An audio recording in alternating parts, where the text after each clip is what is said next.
हरे कृष्णा, राधे राधे।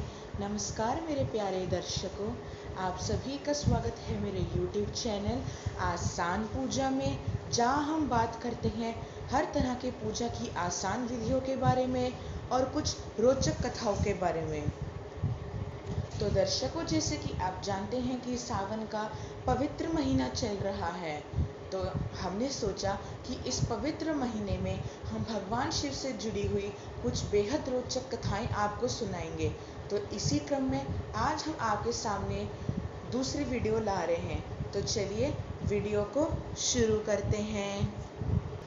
तो आज की इस वीडियो में हम भगवान भोले बाबा के वीरभद्र अवतार के बारे में बात करेंगे। जी हाँ दर्शकों, वैसे तो शिव पुराण में भगवान शिव के 28 अवतारों के बारे में बात करा हुआ है, लेकिन उनमें से भी 19 महाअवतार माने गए हैं। तो इस वीडियो में हम आज उन 19 महाअवतारों में से पहला महाअवतार यानी भगवान वीरभद्र के अवतार के बारे में जानेंगे। तो चलिए शुरू करते हैं। तो दर्शकों, जैसे कि आप जानते हैं कि भगवान शिव का पहला विवाह यानी प्रथम विवाह माता सती के साथ हुआ था। माता सती जो दक्ष प्रजापति की पुत्री थी, उन्होंने शिवजी से विवाह प्रजापति दक्ष की अनुमति के बिना कर ली थी, क्योंकि वे भगवान शिव से प्रेम करती थी और भगवान शिव भी उनसे प्रेम करते थे। तो दोनों ने प्रेम विवाह कर लिया। उस कारण से प्रजापति दक्ष बेहद क्रोधित हो गए थे। भगवान शिव और माता सती के विवाह के ठीक 1 महीने बाद प्रजापति दक्ष ने एक महाविशाल यज्ञ का आयोजन किया था, जिसमें उसने सभी देवी देवताओं को आमंत्रित किया था, लेकिन उसने भगवान भोले बाबा को आमंत्रित नहीं किया था। जब ये खबर माता सती को पता चली तो माता सती बेहद क्रोधित हुई और उन्होंने भगवान शिव से कहा, हे प्राणनाथ, पिताजी ने हर किसी देवी देवता को अपने यज्ञ में आमंत्रित किया है, परंतु हमें आमंत्रित नहीं किया। ऐसा क्यों है प्राणनाथ? मैं अभी जाऊंगी पिताजी के पास और उनसे कहूँ कि वे आपके नाम की आहुति डालें, क्योंकि आप ही तो इस संसार के रचयिता हैं। ब्रह्मा जी के रूप में संसार के पालन पोषण करता है विष्णु जी के रूप में, और संहार करता है भगवान रुद्र के रूप में। तो आपका तो इस यज्ञ में जाना अवश्य है। तो भगवान शिव ने कहा कि सती, मैं तुम्हें रोक नहीं रहा तुम्हारे मायके जाने से, लेकिन कभी भी किसी के बिना बुलाए हमें जाना नहीं चाहिए। अतः मेरी तो यही सलाह है कि तुम भी कैलाश पर्वत में ठहर जाओ। लेकिन माता सती अपनी जिद के कारण बोली कि प्राणनाथ, मैं अभी जाऊंगी और पिताजी से कहूंगी कि वे आपको आमंत्रित करें, और आपको मुझे एक वचन देना होगा कि जब तक मैं आपको बुलाऊंगी नहीं तब तक आप आओगी नहीं मेरे पिताजी के घर में।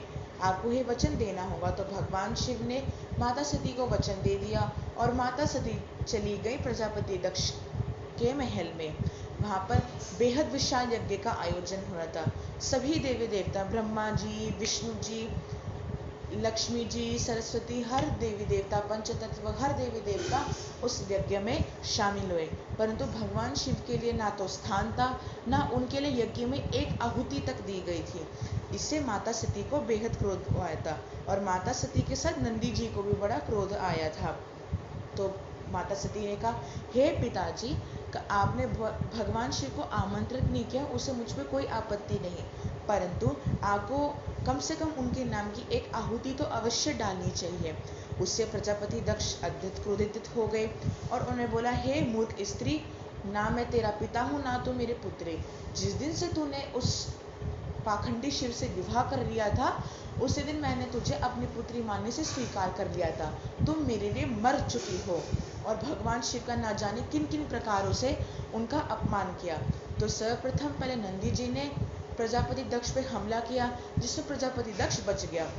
और नंदी जी के सामने प्रजापति दक्ष, अब कहते हैं ना कहावत, अपने मुंह मियाँ मिट्ठू कहावत है, तो यानी अपने आप ही अपने जुबान से तारीफ करना। तो प्रजापति दक्ष कह रहा, मैंने इस संसार को उत्पन्न किया है, मैंने इस संसार के लोगों को जीना सिखाया है, मैंने इस संसार के मानवों को उत्पन्न किया है, मैं आदि इत्यादि मैं करने लगा।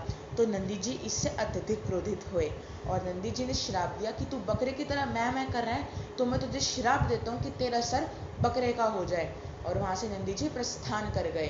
परंतु तभी शाप मिलने के बावजूद भी प्रजापति दक्ष नहीं माने और भगवान शिव का नाना प्रकार से अपमान करने लगे। उससे माता सती बेहद क्रोधित हुई और जिस यज्ञ कुंड में अग्नि प्रज्वलित थी उसी यज्ञ कुंड में कूद के माता सती ने अपने प्राण दे दिए। तो उस प्राण देते दौरान माता सती ने भगवान शिव को बुलाया। तो उसी समय भगवान शिव को बेहद क्रोध आया। उन्होंने तांडव करा और अपने जटाओं में से एक जटा उखाड़ के पर्वतों के शिखरों पे जाके पटक दी।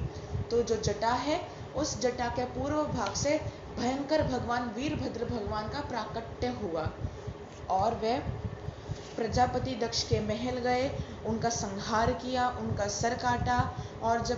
और जब भगवान प्रजापति दक्ष की पत्नी ने उनसे क्षमा मांगी, उनकी स्तुति की, तो भगवान शिव ने उनकी स्तुति से प्रसन्न होकर प्रजापति दक्ष को जीवित कर दिया। और जैसे कि नंदी का श्राप था कि उनका सर बकरे का हो जाए, तो जीवित करने के लिए भगवान शिव ने प्रजापति दक्ष का सर बकरे का लगा दिया। जैसे ही प्रजापति दक्ष जीवित हुए, उन्होंने भगवान शिव के चरण पकड़ लिए, उनकी स्तुति की और उनसे क्षमा मांगी। उस स्तुति से प्रसन्न होकर भगवान शिव ने प्रजापति दक्ष को वरदान दिया कि जब भी आने वाले युगों में जब भी कोई यज्ञ हवन इत्यादि करेगा तो उसमें घृत की सबसे पहली आहुति तुम्हारे नाम की दी जाएगी। आज भी है ना इसका सबूत कि जब भी हम पहले हवन करते तो 5, 7, 11, कहीं कहीं 5, कहीं कहीं 7, कहीं कहीं 11 घी की आहुति देते हैं। लेकिन एक बात कॉमन है कि वहाँ पर सबसे पहले घी की आहुति प्रजापति की देती है। और वो मंत्र क्या है? ओम प्रजापतये स्वाहा। तो समझ सकते हैं कि भोले बाबा का वरदान कितना पुण्यदायी है। तो ये थी भगवान वीरभद्र की कथा। अगर आपको ये कथा अच्छी लगी तो इस वीडियो को लाइक कीजिए, अपने अधिक से अधिक परिजनों को शेयर कीजिए। और अगर आप अभी तक हमारे आसान पूजा की परिवार में सम्मिलित नहीं हैं तो नीचे रेड बटन दिया होगा, उस रेड बटन के आइकन पे क्लिक कर दीजिए, हमारे परिवार का हिस्सा बनिए। और अगर आप मेरी वीडियो सबसे पहले देखना चाहते हैं तो बेल आइकन पे भी क्लिक कर दीजिए। तब तक के लिए हरे कृष्णा, राधे राधे।